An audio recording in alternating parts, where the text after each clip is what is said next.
मैं हूं सौरभ त्रिपाठी, आप देख रहे हैं इंडिया न्यूज हिमाचल। बुलेटिन की शुरुआत करते हैं। लोकसभा चुनाव में प्रदेश की 4 सीटों पर मिली हार के कारणों पर हिमाचल में मंथन शुरू हो गया है। अखिल भारतीय कांग्रेस कमेटी की ओर से लोकसभा चुनाव में पार्टी की हार के कारणों और विश्लेषण के लिए गठित 2 सदस्यीय समिति शिमला पहुंची है और समिति में पूर्व सांसद पीएल पुनिया और सांसद रजनी पाटिल शामिल हैं। दोनों ने आज पहले समन्वय समिति के नेताओं के साथ बैठक की है। इसमें मुख्यमंत्री सुखविंदर सिंह सुक्खू, कांग्रेस प्रदेश अध्यक्ष प्रतिभा सिंह, उप मुख्यमंत्री मुकेश अग्निहोत्री, कौल सिंह ठाकुर, रामलाल ठाकुर समेत कई अन्य नेता मौजूद हैं। इसके बाद संसदीय क्षेत्र में मंत्रियों, विधायकों और जिलाध्यक्षों के साथ बैठक होगी। समिति के सदस्य पीएल पुनिया और सांसद रजनी पाटिल 1-to-1 करेंगे।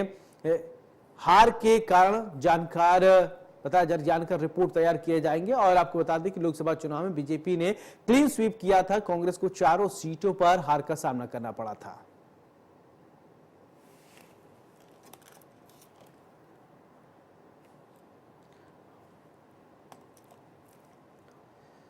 शिमला प्रदेश के मुख्यमंत्री सुखविंदर सिंह सुक्खू दोपहर बाद दिल्ली जाएंगे और 16 जुलाई को मुख्यमंत्री नई दिल्ली में प्रधानमंत्री नरेंद्र मोदी से मुलाकात करेंगे और प्रदेश के विभिन्न मुद्दों को लेकर उनके समक्ष रखेंगे। जानकारी के अनुसार मुख्यमंत्री हिमाचल को मिलने वाली बिजली रॉयल्टी और नई पेंशन स्कीम की देनदारी का मामला उठाएंगे। मेरे देश के प्रधानमंत्री जी से मुलाकात है। हिमाचल के संदर्भ में जो कुछ एक हमारे जो प्रोजेक्ट्स है, बिजली प्रोजेक्ट्स की रॉयल्टी की बात है, जो हमारे पिछली जयराम सरकार ने जो हमारी संपदा है उसको ध्यान में न रखकर जो समझौते के उस बारे में मान्य प्रधानमंत्री से बात है। मेरे देश के प्रधानमंत्री जी से मुलाकात है। उधर नूरपुर बीजेपी विधायक रणवीर सिंह नुक्का के जनता दरबार में नूरपुर विधानसभा से लोग प्रतिदिन अपनी समस्याओं को लेकर पहुंच रहे हैं। विधायक रणवीर सिंह नुक्का प्रतिदिन आए लोगों की समस्याओं को सुन रहे हैं और उनका समाधान कर रहे हैं। विधायक से मिलने कल्याण समिति लोहारपुरा के सदस्य पहुंचे। कल्याण समिति लोहारपुरा का मुख्य उद्देश्य गरीब लोगों की गरीब और बीमार सेवा, गांव के विकास कार्यों में सहयोग करना, बच्चों और युवाओं समाज को नशे से दूर रखना और समाज में फैल रही कुरीतियों को लेकर जागरूक करना और जन कल्याण सेवा करना है। मेरा नाम प्रीतम सिंह है और गांव सोगटा पंचायत दन्नी है। हमारी प्रॉब्लम ये है सर कि दन्नी में जो बस प्राइवेट सरकारी आती है, दन्नी से बस हो जाती है। दन्नी से मलकवाल का 2 किलोमीटर का एरिया, उसके बीच में कोई भी बस नहीं जाती है। सिर्फ एक गवर्नमेंट की बस जाती है 12 बजे, उसके बाद कोई बस नहीं है। हमारे उस 2 किलोमीटर के बीच में 4 किलोमीटर की एरिया दुनिया चलकर पैदल आती है और कभी दन्नी भागती है, कभी देवड़ी भागती है, तो बस का कोई नहीं है। मैं आज अपने विधायक के पास आया, एक पंचायत का प्रस्ताव उनके आगे पेश किया। उन्होंने मुझे आश्वासन दिया है कि हम जल्दी से जल्दी ये कार्रवाई करेंगे। धन्यवाद। हरी सिंह NGO प्रधान लोहारपुरा पंचायत। और आज हम अपनी पूरी कमेटी के साथ अपने माननीय विधायक श्री रणवीर सिंह के साथ मिलने आए और अपनी कमेटी के बारे में इनसे बात की है और हमें बहुत अच्छा रिस्पॉन्स मिला है। ताकि हमारी इनसे बात हुई है कि हम अपनी पंचायत में NGO के कुछ काम करवा सकें। तो उनके बारे में हमारी विधायक से बात हुई तो उन्होंने बहुत अच्छा रिस्पॉन्स दिया है और हम कहा भी है कि आप अपने कामों को अपने उसमें एप्लीकेशन बनाकर और अपना NGO की मोहर लगा कर दो और मैं हर संभव आपकी मदद करूँगा तो आपको काम करने की। सर, आपके NGO का मुख्य उद्देश्य क्या रहेगा जी? सर, हमारा जो NGO है इसका नाम ही हमने कल्याण समिति लोहारपुरा पंचायत रखा है। तो इसका उद्देश्य जो है इसमें ही छिपा हुआ है कि लोगों की भलाई के कार्य हमने करने हैं और इसके साथ साथ जो नशे की लत बच्चों में है उनका भी हम सुधार करेंगे और जिनके काम नहीं हुए, उनके गरीबों के काम नहीं होते और वो कहीं जा भी नहीं सकते, तो उनकी हम मदद करेंगे और उनके काम जो है करवाए जाएंगे। NGO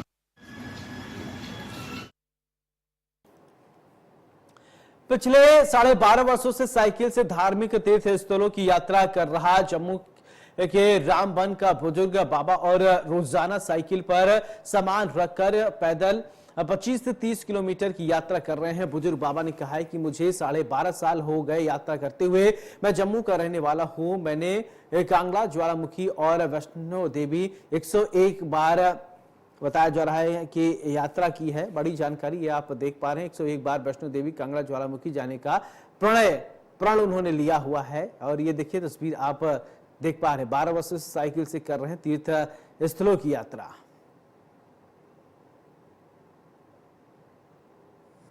हाजी बाबा जी, आप जो साइकिल पे यात्रा कर रहे हैं, आप कहाँ से यात्रा करते हुए आए हैं और कितने दिन हो गए आपको, जरा बताएंगे जी। मुझे 12.5 साल हुए। मैं जम्मू का रहने वाला हूँ और हिमाचल में मैंने कांगड़ा और ज्वाला जी और वैष्णो देवी 101 चक्कर का कुछ तमन्ना रखी है कि जिसमें मैंने 98 चक्कर लगा दिए। 3 चक्कर मेरे बाकी रह चुके हैं। मैंने 98 चक्कर लगा दिए हैं और मैं 14 साल का तपस्यादार हूँ।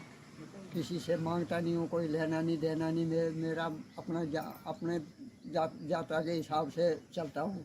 अगर मैं एक जगह पे रुक जाऊँगा, मैं बुढ़ा आदमी हूँ और मैं बीमार हो जाऊँगा, इसलिए मैं चलता हूँ। मुझे मेरी जान तंदुरुस्त रहती है। अभी बाबा जी आप कहाँ कहाँ यात्रा करके आए हैं और किस तरफ आप जा रहे हैं? अब वैष्णो देवी से सीधा मैं हरिद्वार, ऋषिकेश, जमुनानगर, फिर चिंतपूर्णी, ज्वाला, कांगड़ा, चमुंडा, ये पगलामुखी, तो नागनी होके अब मन में इसकी तरफ जा रहा हूँ, शिव भोलेनाथ के चरणों में। बाबा जी लोगों को क्या संदेश देंगे आप? लोगों को यही मेरा संदेश है। मैं हाथ बांध के हर आदमी से विनती करता हूँ कि एक होके रहो और ये मुंह से जो गंदा लपस है ये मत कहो और प्यार प्रीत से उस प्रभु को यादाश्त करो बस। तो इसके बाद कहाँ जाएंगे बाबा जी आप यात्रा करके? इसके बाद अगर जीवित आ गया मैं प्रभु के चरणों से तो सीधा वैष्णो देवी जाऊंगा। अब वो 3 चक्कर मेरे बाकी हैं, वो 3 चक्कर तो मैंने लगाने चाहे मुझे कोई मार ही देगा, मतलब वो 3 चक्कर मैंने लगाने जब तक सब में तब तक चलेंगे आगे। जब निकल जाएंगे तो कोई नहीं मिलेगा। कितने किलोमीटर आप साइकिल से यात्रा कर लेते हैं रोजाना? साइकिल मेरा टूटा हुआ है, मैं पैदल चलता हूँ। मैं साइकिल पे बैठता नहीं हूँ, ये सामान के लिए रखा हुआ है। मेरी लात भी टूटी हुई है, राड पड़ी हुई है लात में। मैं 25-30 किलोमीटर बस इतना मैं सफ़र करता हूँ रोज का।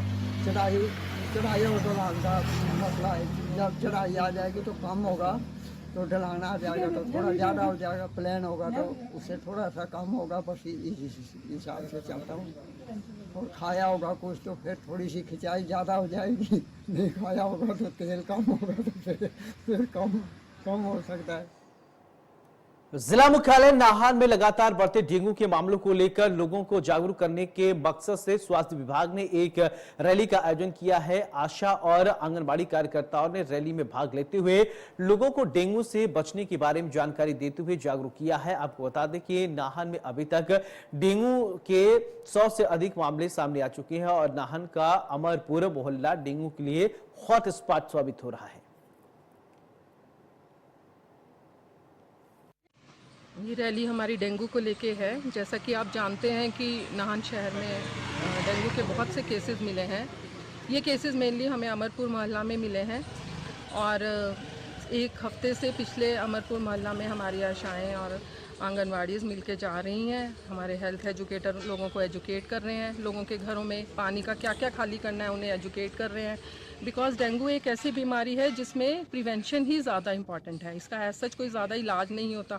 अगर हम इलाज की बात करें, किसी को डेंगू हो जाता है तो इसमें मेनली यही है कि पानी बहुत ज़्यादा पिएं, अपना प्लेटलेट काउंट कराते रहें और डॉक्टर से ज़रूर मिलें। अगर हम आंकड़ा देखें तो 93 से ज़्यादा हमारे पास रिकॉर्ड आ चुका है, पर हमने सुना है कि मेडिकल कॉलेजेस में कुछ और आए हैं जिसका आंकड़ा अभी मेरे पास नहीं है। तो 93 मतलब 100 के करीब हमारे केसेस क्रॉस कर चुके हैं। जो हमारी आशाएं हैं लगभग 450 घर विजिट कर चुकी हैं और जितने भी लोग पॉजिटिव आए थे उन सब के घर में आशाएं जा चुकी हैं और लोगों से बात कर चुकी हैं।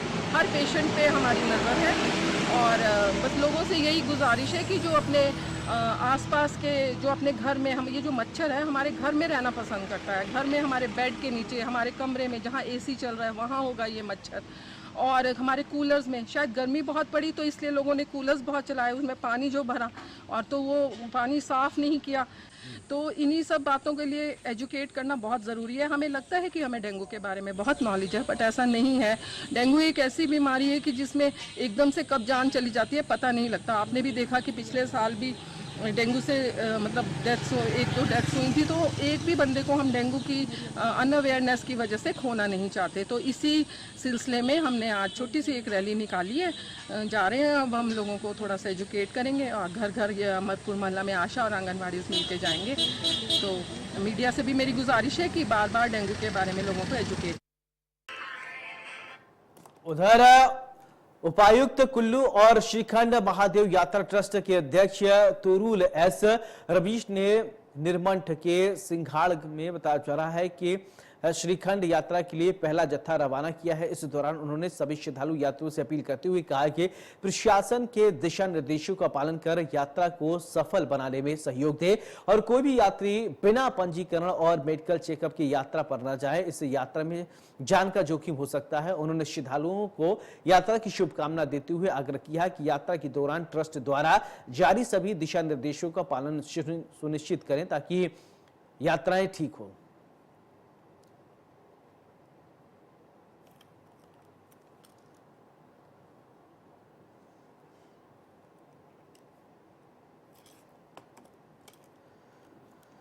विश्वविख्यात शक्तिपीठ ज्वालामुखी मंदिर में विश्व कल्याण और विश्व शांति के लिए 8 दिन से चल रहे गुप्त नवरात्रि का 9वीं को विधिवत पूर्णाहुति के साथ समापन किया गया। इसके साथ ही एक श्रद्धालु तिलक शर्मा निवासी कानपुर, जिनकी माता ज्वालामुखी देवी ने ज्वाला माता के दरबार से 100 क्विंटल रंग बिरंगे सुगंधित देशी विदेशी फूलों से दरबार की सजावट की है। इसके साथ ही माता ज्वाला के प्रकटोत्सव के बाद पूर्णाहुति के बाद पुजारी वर्ग द्वारा विशाल भंडारे का भी आयोजन किया गया। आज आषाढ़ मास माता जी के प्रकटोत्सव के उपलक्ष्य में जो हमारे कुछ नाते मनाए जा रहे हैं, उसका 9वीं के दिन अभी यज्ञ जो है शुरू होने जा रहा है। इसमें हम सभी जो हमारे 100 जो बैठे हुए हैं, जब पाठ जन्म मंत्र का, गणपति गायत्री का और दुर्गा स्तुति का जो पाठ किया है, वो सभी अपना दशमास होम माता जी के चरणों में करेंगे। यज्ञ जब शुरू होने वाला जो कम से कम 12 बजे तक चलेगा, इसमें हम माता जी के चरणों में पूर्णोति डालेंगे और माता से यही प्रार्थना करेंगे कि महामाई ये जो हमारा यज्ञ है इसको स्वीकार करे और हमारी सभी अभिष्ट मनोकामनाओं की पूर्ति करे और सभी विश्व में महामाई के आशीर्वाद से सुख शांति हो, सभी को महामाई का दिव्य आशीर्वाद प्राप्त हो। इसी कामना के साथ उसके बाद में पंचांग जप तर्पण और मार्जन करने के बाद कन्या पूजन करेंगे। माता जी को भोग लगाने के बाद में आज जो है हलवे का भोग जो है वो पूरे ही ज्वालामुखी शहर में और पुजारी वर्ग में और ज्वालामुखी निवासियों में बांटा जाएगा और महामाई से ये प्रार्थना करेंगे। उसके बाद में हमारा जो देवी भागवत का जो आज जो पहले नवरात्रि से पाठ चला हुआ था, कथा चली थी, उसका भी समापन जो शाम को 6 बजे होगा। जिसमें ये हमारा जो है देवी भागवत का जो अखंड चला हुआ था, उसकी पूर्णोति के बाद में माता जी के चरणों में जो भंडारे का प्रसाद है वो वितरण किया जाएगा। और ये जो दिन है आज समापन का दिन है। जैसे हम नवरात्रों में 9 देवी को मनाते हैं, प्रथम शैल पुत्री, द्वितीय ब्रह्मचारिणी, तृतीय चंद घंटे थी, कुष्मांडे थी, चतुर्थम पंचमी स्तन माता, षष्ठम कात्यायनी थी, सप्तम कारात्रि महागौरी, चातुर्थ नवम सिद्धिदात्री।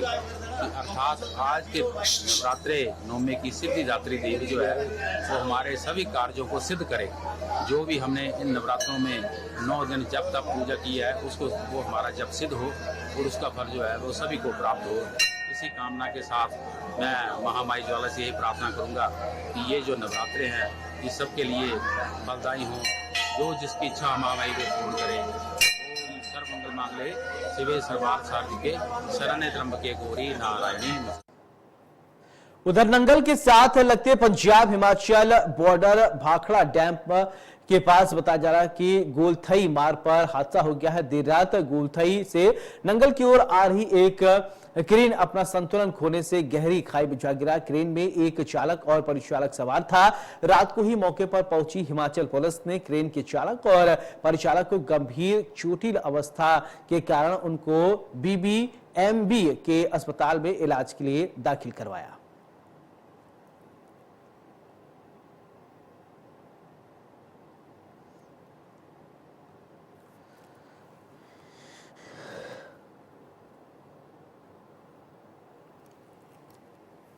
प्रधानमंत्री नरेंद्र मोदी के नाम एक नया रिकॉर्ड बन गया है। सोशल मीडिया प्लेटफॉर्म पर प्रधानमंत्री नरेंद्र मोदी के 10 करोड़ फॉलोअर हो गए हैं। देश के दूसरे नेताओं के सोशल मीडिया प्लेटफॉर्म की बात करें तो इस मामले में प्रधानमंत्री मोदी काफी आगे हैं।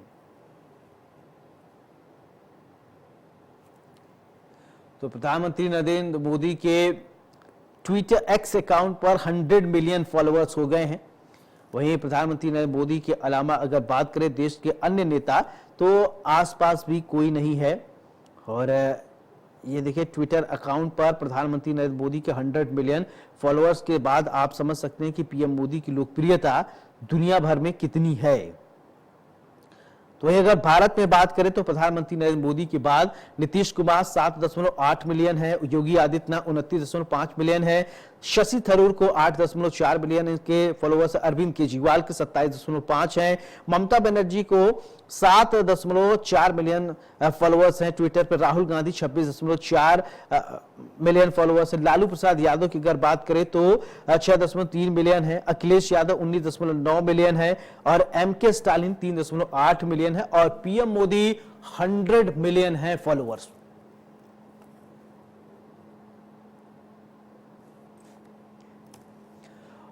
उधर महाराष्ट्र के नासिक मुंबई हाईवे पर भीषण सड़क हादसा में बताया जा रहा है कि कई लोग घायल हो गए हैं। यह हादसा कसारा घाट पर हुआ है। बताया जा रहा है कि एक कंटेनर ने 6 से 7 गाड़ियों को टक्कर मार दी। इस भयानक हादसे में करीब कई लोग घायल हुए हैं।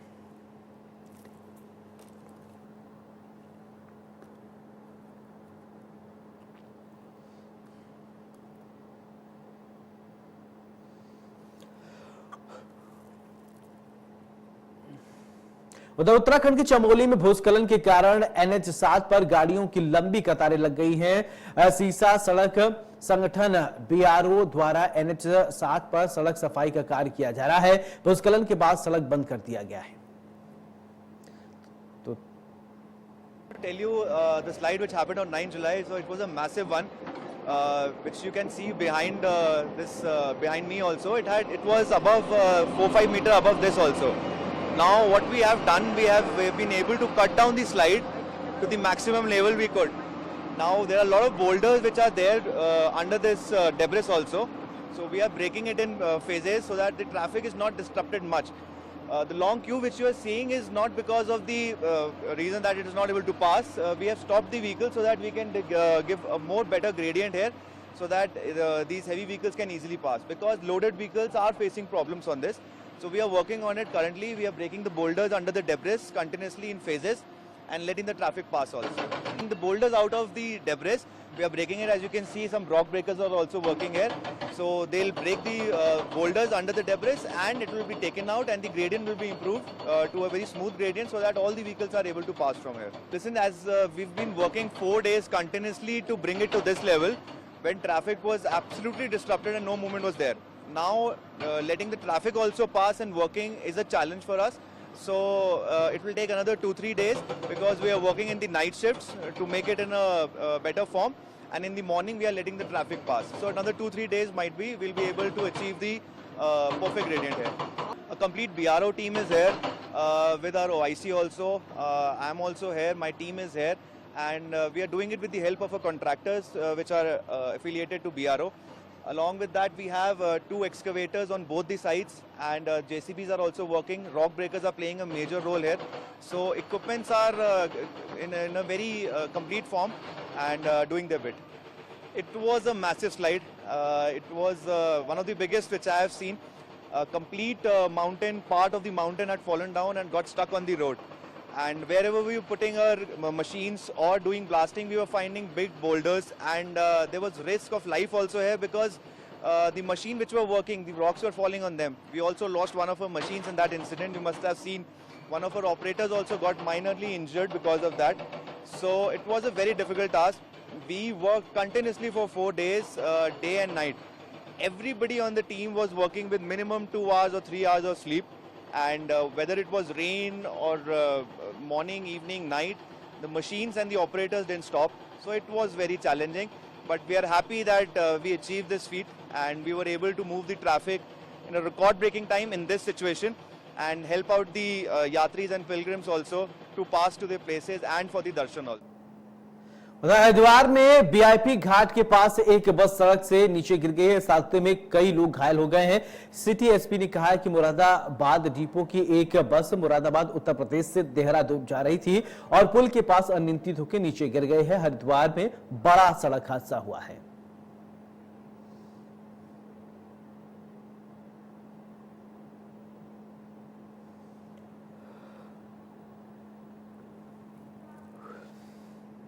यूपी